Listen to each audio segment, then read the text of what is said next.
Hello everyone and welcome back to a new video.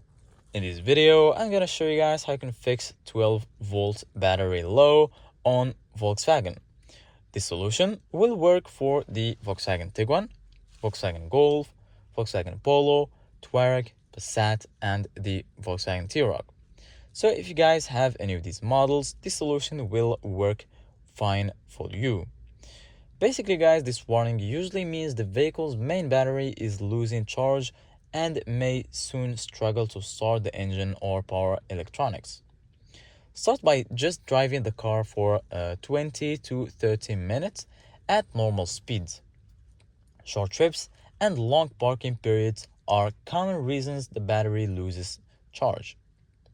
Make sure all interior lights, dash cams, chargers, and accessories are turned off when the car is parked. Even small devices can drain the battery over time. If the car sits unused often, connect a battery charger or maintainer to restore and maintain proper voltage. If the warning keeps coming back, the battery may be weak or nearing the end of its life. Most car batteries last about 3 to 5 years, so you need to replace it.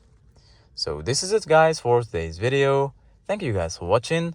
Don't forget to like, subscribe, and see you guys in the next video.